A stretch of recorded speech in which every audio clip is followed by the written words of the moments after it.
Morning students, 8th class बच्चों, science में lesson number 5 पौधों तथा वन्य जंतुओं का संरक्षण। संरक्षण का मतलब कंजर्वेशन, सुरक्षा। Conservation of plants and wild life. ठीक है बच्चों, conservation of plants and wild life अर्थात पौधों तथा वन्य जंतुओं का संरक्षण। जो पेड़ पौधे होते हैं या वनों में रहने वाले जो दुर्लभ श्रेणी के जंतु होते हैं उनका भी हमें संरक्षण करना चाहिए, उनकी भी सुरक्षा के उपाय करने चाहिए। उसके बारे में इस लेसन में आपको आज बच्चों पढ़ाया जाएगा, जिसके इम्पोर्टेंट पॉइंट्स जो हैं उसका इंट्रोडक्शन है। सेकंड नंबर पर विलुप्तता तथा संरक्षण की आवश्यकता। जो दुर्लभ जातियों के पेड़ पौधे हैं और दुर्लभ जातियों के जीव जंतु जो वनों में रहते हैं तो उनके संरक्षण की आवश्यकता है कि वे विलुप्त ना हो जाएं, वो समाप्त ना हो जाएं। ठीक है बच्चों। पौधों के लिए संकट, पौधों के लिए कैसा वातावरण, कैसे संकट आया हुआ है, इसको भी आपको समझना है। नेक्स्ट है पौधों के संरक्षण की आवश्यकता तथा उपाय। पौधों के या वन्य जीव जंतुओं के संरक्षण की क्यों तो आवश्यकता हुई और अगर आवश्यकता है तो बच्चों उसके क्या उपाय किए जा सकते हैं। वन्य जीवों के लिए संकट, वन्य जीवों के लिए यहाँ तक कि मनुष्य भी संकट पैदा कर रहा है, वातावरण संकट पैदा कर रहा है। वन्य जीवों को की सुरक्षा कैसे की जाए, कौन कौन से संकट वन्य जीवों पर हैं, उसके बारे में इसमें अध्ययन किया जाएगा। वन्य जीवों के संरक्षण के उपाय, वन्य जीवों को कैसे सुरक्षित किया जा सकता है, इसके उपाय का भी अध्ययन आप इस अभ्यास में करने वाले हैं। तो ये है पौधों तथा वन्य जंतुओं का संरक्षण। कुछ ऐसी दुर्लभ जातियां हैं जिनका संरक्षण अति आवश्यक है। बच्चों इसका इंट्रोडक्शन से परिचय से शुरू करते हैं। पौधे जंतुओं का वातावरण को संतुलित रखने में विशेष योगदान है। ये तो आप सभी जानते हैं कि पेड़ पौधों का और जीव जंतुओं का वातावरण को संतुलित करना ये पेड़ पौधों के ऊपर निर्भर है और जीव जंतुओं के ऊपर निर्भर है। वातावरण को बचाना संरक्षण का मुख्य उद्देश्य है। प्राकृतिक संसाधनों को ठीक प्रकार से उपयोग करना ही संरक्षण कहलाता है। संरक्षण की डेफिनेशन क्या है बच्चों? जो प्राकृतिक के संसाधन हैं जो प्रकृति ने हमको दिए हैं, वो कौन से होते हैं? जो प्राकृतिक संसाधन। जैसे एक एग्जाम्पल के तौर पर हम बता दें, मिट्टी, ज़मीन के अंदर पाया जाने वाला जल, ये एक प्राकृतिक संसाधन है।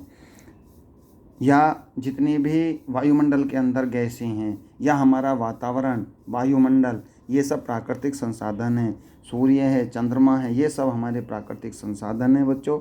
ज़मीन, मिट्टी, ये हमारे प्राकृतिक संसाधन हैं। इसको हम ठीक से उपयोग करें और उसका संरक्षण करें, ये कंजर्वेशन कहलाता है। प्राकृतिक संसाधनों में वे पदार्थ हैं जो प्रकृति में वातावरण द्वारा स्थापित होते हैं तथा मनुष्य द्वारा इनका उपयोग किया जाता है। ठीक है बच्चों। प्राकृतिक स्रोतों संसाधनों को दो भागों में बांटा गया है। फर्स्ट नंबर सजीव, सेकंड नंबर निर्जीव। एक सजीव की श्रेणी में आते हैं बच्चों संसाधन, एक निर्जीव की श्रेणी में आते हैं। सजीव जिनमें जीवन होता है, निर्जीव जिनमें जीवन नहीं होता। पौधे और जंतु पृथ्वी के प्राकृतिक स्रोत हैं। चाहे इसमें पेड़ पौधे हैं बच्चों या जीव जंतु हैं, ये पृथ्वी के कैसे स्रोत हैं? प्राकृतिक स्रोत हैं। निर्जीव स्रोतों के अंतर्गत, जो निर्जीव स्रोत हैं अंतर्गत जल आता है। जल का मतलब वो है बच्चों जो हमारे ज़मीन के नीचे से मिलता है। मृदा, मिट्टी, खनिज, वायु और जीवाश्म ईंधन जैसे कोयला, तेल आदि आते हैं। ये सभी निर्जीव की श्रेणी में आते हैं। और सजीव में आप जानते ही हैं कि जीव जंतु आते हैं और पेड़ पौधे आते हैं। तो ये हमारे सजीव और निर्जीव दोनों संसाधन ऐसे हैं जो प्रकृति ने हमको दिए हैं। इनका हम सही से सदुपयोग करें और इनका संरक्षण करें, ये ही कंजर्वेशन या संरक्षण कहलाता है। विलुप्तता तथा संरक्षण की आवश्यकता। संरक्षण की आवश्यकता क्यों है, इस चीज़ को यहाँ पर समझना है। पृथ्वी पर जीवन की उत्पत्ति से लेकर असंख्य पौधों और जंतुओं ने जन्म लिया है। ठीक है बच्चों।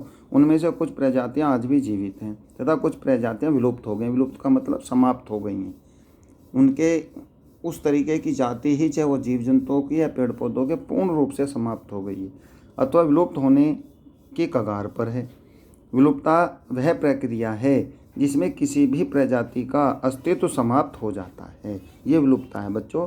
जिसमें कोई भी जाति, चाहे वो जीव जंतु की है या पेड़ पौधों की है, उसका अस्तित्व ही समाप्त हो गया। उस जैसे जीव या उस जैसे पेड़ पौधे पृथ्वी पर अब जीवित ही नहीं दिखाई देते, उसको कहते हैं विलुप्तता, अर्थात पूर्ण रूप से समाप्त हो जाना। और वह प्रजाति हमारे ग्रह के इतिहास का मुख्य भाग होती है। कोई भी प्रजाति लुप्त हो सकती है, क्योंकि ये अब आप देख रहे हैं चित्र के अंदर, डायनासोर आज से लाखों वर्षों पहले ऐसे जीव रहे होंगे। कितने विस्तृत और महान और बड़े बड़े जीव, पहाड़ों के बराबर ये जीव रहे होंगे, किंतु ये भी पूर्ण रूप से समाप्त हो गए हैं, क्योंकि ये अपने आप को प्रकृति के अनुसार या अपने आप को वातावरण के अनुसार अनुकूलित नहीं कर पाए और धीरे धीरे समाप्त हो गए। आज ये विलुप्त या जीवाश्म के रूप में पृथ्वी पर मिलते हैं, अर्थात पूर्ण रूप से ये जाति समाप्त हो गई है। तो कोई भी प्रजाति लुप्त हो सकती है, क्योंकि वातावरण के गर्म अथवा ठंडा होने के कारण, क्योंकि वातावरण कभी बच्चों गर्म होता है, कभी ठंडा होता है। वे बदलते हुए वातावरण के अनुसार अपने आप को अनुकूलित नहीं कर सकते, क्योंकि वातावरण हमेशा बदलता रहता है। अभी आपको मैंने बताया था कि ये इस तरीके से वातावरण के गर्म और ठंडे के कारण या वातावरण के अनुसार अपने आप को एडजस्ट न करने के कारण विलुप्त हो गए, समाप्त हो गए, क्योंकि वातावरण हमेशा बदलता रहता है। तीसरा है बच्चों, नदियों की धारा बदलने के कारण तथा पर्वत श्रृंखलाओं के बढ़ने के कारण प्रजातियां बदलती भी हैं। कुछ नए गुणों वाले जीवों का जन्म हो सकता है। ये गुण उनकी संतानों में भी आते हैं। यदि ये गुण उन प्रजातियों को वातावरण के अनुसार ढाल देते हैं तो वे प्रजातियां जीवित रह सकती हैं।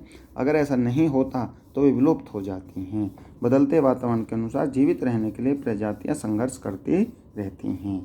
ठीक है बच्चों, ये आपको इस तरीके से समझना होगा कि जो प्रजाति या जो जीव अपने आप को वातावरण के अनुसार एडजस्ट कर पाए या उनमें ऐसे गुण पैदा हो गए या उनकी जातियों में या उनसे पैदा होने वाले बच्चों में ऐसे गुण दिखाई दिए कि उन गुणों के कारण वे अपने आप को इस वातावरण में एडजस्ट कर पाए, तो वो तो जातियां जीवित रहीं। अन्यथा जो अपने आप को इस वातावरण के अनुसार एडजस्ट नहीं कर पाए वो विलुप्त हो गई, समाप्त हो गई। ठीक है बच्चों, आगे बढ़ते हैं। कुछ बड़े प्राकृतिक बदलाव भी होते हैं, जैसे वातावरण में बदलाव बहुत लंबे समय में होते हैं, इसलिए किसी प्रजाति को नष्ट होने में सैकड़ों, हजारों, लाखों वर्ष लग जाते हैं। और एक बात आपको और ध्यान देना है बच्चों कि कोई भी जाति ऐसे विलुप्त नहीं होती, उसको विलुप्त होने में भी सैकड़ों, हजारों, लाखों वर्ष लग जाते हैं, क्योंकि वातावरण न तुरंत चेंज होता है, ना ही वातावरण में कुछ ऐसे परिवर्तन आते हैं, किंतु ये परिवर्तन भी धीरे धीरे आते हैं। ये जातियां भी उनमें संघर्ष करती हैं और इस संघर्ष को सहन करने में या इस वातावरण के एडजस्ट होने में सैकड़ों, हजारों, लाखों वर्ष लग जाते हैं। जो एडजस्ट हो जाते हैं बच्चों वो ठीक है, अन्यथा विलुप्त हो जाते हैं, समाप्त हो जाते हैं। संरक्षण का मुख्य उद्देश्य विलुप्त हो रहे पौधों और पशुओं की प्रजातियों को विलुप्त होने से बचाना है, क्योंकि विलुप्तता प्राकृतिक घटना है। इसलिए समस्त प्रजातियों को नहीं बचाया जा सकता। इसलिए वैज्ञानिकों ने उन प्रजातियों को संरक्षित करने की योजना बनाई है जो मनुष्य की गतिविधियों के कारण विलुप्त होने वाली हैं। ठीक है बच्चों, तो अब ये जो संरक्षण का आता है कि वे संरक्षण क्यों आवश्यक है, तो अभी आप समझ गए होंगे कि विलुप्त कैसे होती हैं। जीव जातियाँ या पेड़ पौधों की जो जातियाँ हैं वो विलुप्त कैसे होती हैं, तो उसका आप समझ गए हैं कि वे या तो अपने आप को एडजस्ट नहीं कर पाए या विलुप्त होने में भी सैकड़ों, हजारों और लाखों साल लगते हैं। और उनको बचाने के लिए अब विलुप्त जो होती हैं जातियाँ, उनमें उन जातियों को बचाना होता है जो मनुष्य के कार्यों के द्वारा विलुप्त होने वाली हैं। उनके संरक्षण के उपाय अब हमको सोचने हैं, जो मनुष्य की कार्यविधि के कारण, जो मनुष्य के विकास के कारण और एक विकास की जो अंधी होड़ पूरे दुनिया में लगी हुई है, उसके कारण जो जीव नष्ट होने वाले हैं, जो जातियां नष्ट होती जा रही हैं, अब उनको हमें संरक्षित करना है, उनको बचाना है। उसको कहते हैं कंजर्वेशन, संरक्षण, कि हमें उन जातियों को बचाना है जो मनुष्य के विकास के कारण विलुप्त होने वाली हैं। नेक्स्ट पेज पर बच्चों, पौधों के लिए संकट। वैज्ञानिकों ने आंकड़ों द्वारा अनुमान लगाया है कि आज के समय में जितने पौधे ज्ञात हैं उनमें 10वां हिस्सा विलुप्त होने के कगार पर हैं। ठीक है बच्चों, जितने भी पौधों की जातियां आज तक ज्ञात हुई हैं उनमें बहुत सी जातियां ऐसी हैं जो आज विलुप्त होने के कगार पर हैं। इसके अनुसार 20,000 प्रजातियों के विलुप्त होने की पूर्ण संभावना है। वनस्पति जगत विश्व के समस्त भागों में प्रभावित हो रहा है। वनस्पति जगत विश्व के समस्त भागों में प्रभावित हो रहा है। इनका मुख्य कारण निम्नलिखित है। इनके कुछ कारण हैं कि पेड़ पौधों की जातियां भी क्यों विलुप्त होती जा रही हैं या उनका विलुप्त होने का क्या कारण है, ये भी अब आपको यहाँ बताया जाएगा कि पेड़ पौधों पर भी संकट है, वो उनकी जातियां क्यों विलुप्त हो रही हैं और ये पूरे संसार में हो रहा है, उसके क्या कारण हैं। बहुत सी दुर्लभ प्रजातियों के पौधे जानवरों द्वारा कुचल दिए जाते हैं। इस प्रकार वाहनों से भी पौधे कुचले जाते हैं। कुछ दुर्लभ पौधों को मनुष्य भी उखाड़ देते हैं। उन भूमियों पर मकान व कॉलोनियाँ बना दी गई हैं जहाँ पर दुर्लभ प्रजातियाँ पाई जाती थीं। इन सभी कारणों से कुछ दुर्लभ प्रजातियाँ विलुप्त हो गई हैं, विलुप्तता के कगार पर पहुँच गई हैं। मैंने अभी आपको बताया था कि मनुष्य के विकास के कारण या मानव जाति जो विकास की तरफ एक अंधी दौड़ विकास की तरफ हो रही है पूरी दुनिया के अंदर, तो मनुष्यों के द्वारा किए गए कार्यों से भी बहुत से पेड़ पौधे और बहुत से जीव जंतु विलुप्तता के कगार पर पहुंच गए हैं। सेकंड नंबर, फार्म हाउसों तथा शहरों के लिए भूमि की आवश्यकता। उदाहरणार्थ आजकल पृथ्वी के सभी बड़े जंगलों तथा उष्णकटिबंधीय बर्फ वाले वनों को नष्ट करके मानव को रहने के लिए भूमि बनाई जा रही है। अब जब जंगलों के पेड़ काटे जाते हैं तब वृक्ष तो नष्ट होते ही हैं, साथ में इन वृक्षों के साथ उगने वाले व उन पर रहने वाले छोटे पौधे भी नष्ट हो जाते हैं, वे विलुप्त होने लगते हैं। साथ में इन वृक्षों के साथ जो उगने वाले व उन पर रहने वाले छोटे पौधे भी नष्ट हो जाते हैं, वे विलुप्त होने लगते हैं। ये भी बच्चों कारण है कि जो मनुष्यों के रहने के लिए कॉलोनियाँ बनाई जा रही हैं, मनुष्यों के रहने के लिए स्थान तैयार किए जा रहे हैं, भूमि तैयार की जा रही है, तो बड़े बड़े वन समाप्त किए जा रहे हैं और उनके साथ साथ कुछ दुर्लभ पेड़ भी समाप्त हो जाते हैं। ये भी एक तरीके से मानव विकास के द्वारा ही संभव हो रहा है।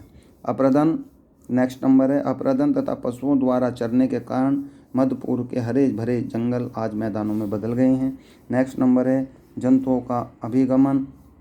उदाहरण के लिए जब अमेरिका से बकरियों को हवाई द्वीप के कुछ भागों में भेजा गया तो उन्होंने वहाँ के जंगली पौधों को खा लिया। जिरेनियम नामक वृक्ष जो केवल हवाई द्वीप पर एक ज्वालामुखी पर पाया जाता है, बड़ी मात्रा में बकरियों द्वारा खा लिए गए, विलुप्त होने के कगार पर आ गए। तो देख लिए बच्चों कि जिरेनियम नामक जो वृक्ष था जो हवाई द्वीपों पर पाया जाता था, वो अमेरिका में आज विलुप्तता के कगार पर है, पूर्ण रूप से नष्ट होने के कगार पर है, जो कि बकरियों के द्वारा जो पेड़ पौधे की पत्तियां खाई जाती हैं उनके द्वारा उसको नष्ट कर दिया गया है। तो इस तरीके से हमें पेड़ पौधों का और जीव जंतुओं के संरक्षण की आवश्यकता है कि वो जो दुर्लभ जातियां हैं जीव जंतुओं की या पेड़ पौधों की विलुप्त ना हो जाए। नेक्स्ट नंबर है पौधों के संरक्षण की आवश्यकता तथा उपाय। पौधों के संरक्षण की आवश्यकता और उपाय। अब पौधों के संरक्षण की आवश्यकता। आने वाले समय में पौधों पर आने वाला संकट मनुष्यों के लिए भी संकट है। लगभग 3,000 प्रकार के पौधे भोजन के रूप में प्रयोग किए जाते हैं। आजकल अधिकांश भोजन 15 प्रकार के अनाज वाले पौधों से प्राप्त होता है। यदि जंगली पौधों को नष्ट कर दिया जाए तो भविष्य में भोजन के स्रोत क्या होंगे। बहुत सी औषधियाँ भी पौधों से प्राप्त होती हैं। अनेक क्षण पौधों की कोई न कोई प्रजाति नष्ट हो रही है। इसके साथ साथ मानव जाति के लिए भोजन और औषधियों के स्रोत भी नष्ट होते जा रहे हैं। ये आपको समझने योग्य बातें हैं कि 3,000 जातियाँ पेड़ पौधों की ऐसी हैं जो पूरी संसार में भोजन के रूप में खाई जाती हैं। अब आप संसार की बात छोड़ दीजिए, अपने ही देश की आ जाइए कि 15 प्रकार के अनाज वाले जो पौधे हैं जिनसे हमें अनाज प्राप्त होता है, सब्जियां प्राप्त होती हैं, ये हम उनको पौधों के रूप में जो हैं एक तरीके से खाने के रूप में उनको अपना जो है उनका सेवन कर रहे हैं। तो इस प्रकार से पौधों की जो जातियां हैं वो धीरे धीरे नष्ट हो रही हैं।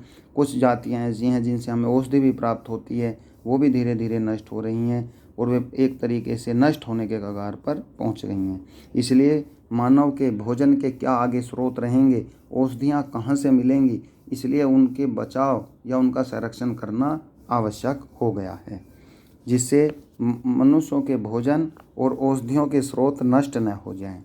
अब उसके लिए हम बच्चों क्या क्या उपाय कर सकते हैं। पौधों को संरक्षित करने के लिए कुछ उपाय निम्नलिखित हैं। वानस्पतिक उद्यान, बोटेनिकल गार्डन। आजकल हमारी सरकार जो है जगह जगह बोटेनिकल गार्डन तैयार कर रही है, वनस्पतिक उद्यान, जिसमें विभिन्न प्रकार के पेड़ पौधे लगाए जाते हैं और दुर्लभ जातियों के पेड़ पौधे उनमें लगाए जाते हैं, जिससे ऐसी प्रजातियों का विकास हो सके जो अब धीरे धीरे नष्ट होने के कगार पर हैं। किंतु सरकार के द्वारा एक ये बहुत अच्छा प्रयास किया जा रहा है कि जगह जगह पर बोटेनिकल गार्डन्स तैयार किए जा रहे हैं, जिनमें दुर्लभ जातियां पेड़ पौधों की दिखाई देती हैं। विवेकपूर्ण तरीके से वृक्षों की कटाई होती है, किंतु उसमें एक जब कटाई होनी चाहिए जब बहुत ही आवश्यक होता है।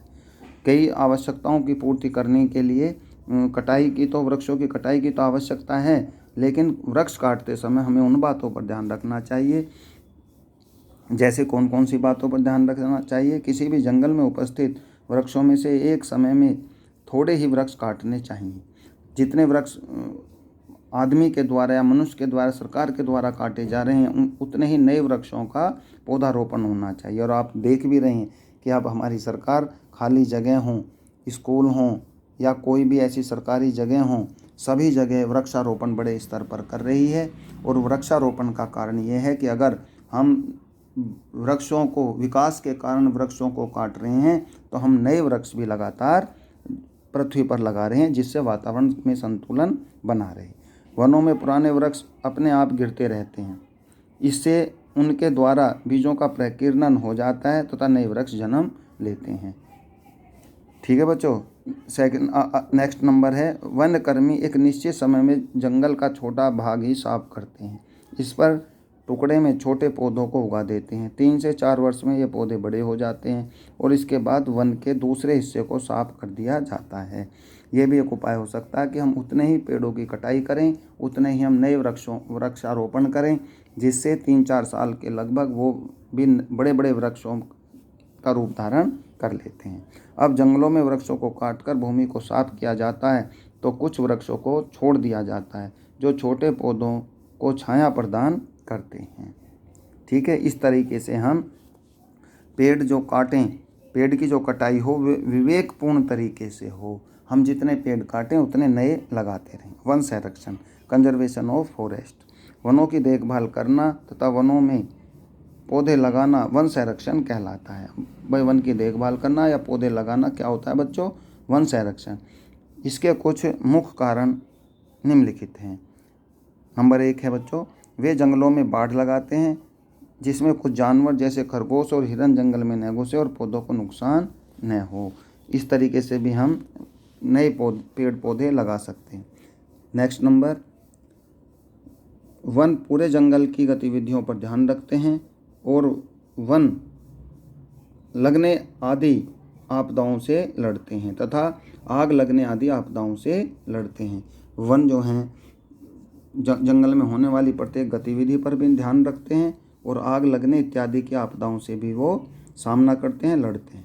वे मनुष्यों को गैर कानूनी ढंग से लकड़ी काटने पर उन्हें सज़ा देते हैं। अगर मनुष्य गैर कानूनी तरीके से लकड़ी काटी जाती है तो उसकी भी सज़ा का प्रावधान हमारे यहाँ पर है। वे पूरे वन की देखभाल करते हैं। जो वन संरक्षण करने वाले लोग हैं, पूरे वन की जिम्मेदारी उनकी होती है। वन विभाग वाले नए वृक्ष लगाते हैं और उनकी उचित देखभाल करते हैं। जो वन विभाग के कर्मचारी हैं वो नए नए वृक्ष लगा करके वृक्षों की संख्या भी बढ़ाते हैं और उनकी उचित देखभाल भी करते हैं। वनोस्थापन पुनः वन रोपण, पहले से ही वनों से युक्त भूमि पर बीजारोपण करके पुनः वन रोपण कहलाता है और वनों से रहित भूमि पर पौधारोपण करना वन रोपण कहलाता है। ये एक ग्रीन लैंड होती है, फॉरेस्ट विभाग के अंदर ये ज़मीन आती है बच्चों, जो कि खाली पड़ी रहती है। उस पर भी हम जगह जगह पेड़ लगाकर या वन लगाकर दोबारा जो है वन रोपण पुनः वन रोपण कर सकते हैं, या नए पेड़ लगाकर वनों से रहित जो भूमि है उनमें पौधारोपण करके हम वन रोपण भी कर सकते हैं और वृक्षों की संख्या बढ़ा सकते हैं। पशुओं द्वारा चरने को रोकना, ऐसी खाली ज़मीन पर क्योंकि पशुओं की मात्रा, चरने वाले पशुओं की संख्या दिन प्रतिदिन बढ़ती जा रही है, तो हम उन क्षेत्रों में पशुओं को न जाने दें, रोकने की भी प्रक्रिया करें जहाँ पर पशु चरने के लिए घुस जाते हैं, और उन मवेशियों को, उन जानवरों को हम उन पेड़ों को नष्ट करने से बचा सकते हैं। इसके बारे में ये है, मवेशियों तथा अन्य पशुओं जैसे खरगोश, हिरन जो कि नवोद्भिद पौधों को ही खा जाते हैं तथा पैरों से कुचल देते हैं, से रक्षा के लिए पौधों के चारों ओर चारदीवारी करनी चाहिए और अन्य उपाय भी अपनाने चाहिए। इस तरीके से हम खाली पड़ी ज़मीन पर अधिक से अधिक पौधे लगा सकते हैं, वन रोपण कर सकते हैं, पौधा रोपण कर सकते हैं, और यहाँ तक कि भी मनुष्य को जिम्मेदारी लेनी चाहिए कि उसे अपने जीवन में कुछ पेड़ अवश्य लगाने चाहिए। कि बच्चों, जो सांस हम ले रहे हैं वो सांस हमें वो ऑक्सीजन पेड़ पौधों से ही प्राप्त होती है। तो हम ऑक्सीजन, प्रकृति में जो ऑक्सीजन हम ले रहे हैं, उस ऑक्सीजन की पूर्ति के लिए हम अपने जीवन में कई स्थानों पर पेड़ लगा देने चाहिए, जिससे प्रकृति का जो कर्ज हमारे ऊपर है वो भी हम साथ साथ उतार सकें। और प्रत्येक छोटे बच्चों से जुड़े हुए पेरेंट्स को अपने जीवन में ज़्यादा से ज़्यादा वृक्षारोपण करना चाहिए, पौधारोपण करना चाहिए, जिससे हम अपनी जिम्मेदारी को अच्छे ढंग से निभा सकें। बच्चों, ये लेसन यहाँ तक आपका कंप्लीट हो गया है, और जो लेसन ये बचा है उसकी वीडियो मैं कल आपको दूंगा। वीडियो देखते रहें, और वीडियो के साथ साथ आप जो हैं बुक्स की भी स्टडी करें, बुक्स का अध्ययन करें, तो ये सबसे अच्छी बात होती है। क्योंकि वीडियो अगर आप देखेंगे तो वीडियो को देख करके आप इतना नहीं समझ पाएंगे, और जब आप बुक्स भी पढ़ेंगे और वीडियो को भी ध्यान से सुनेंगे तो आपको ये अच्छी तरह से समझ में आ जाएगा कि पेड़ पौधों का संरक्षण या जीव जंतुओं का संरक्षण कैसे होता है। जो ये लेसन बचा है उसको नेक्स्ट वीडियो में आपको भेजा जाएगा। Thank you.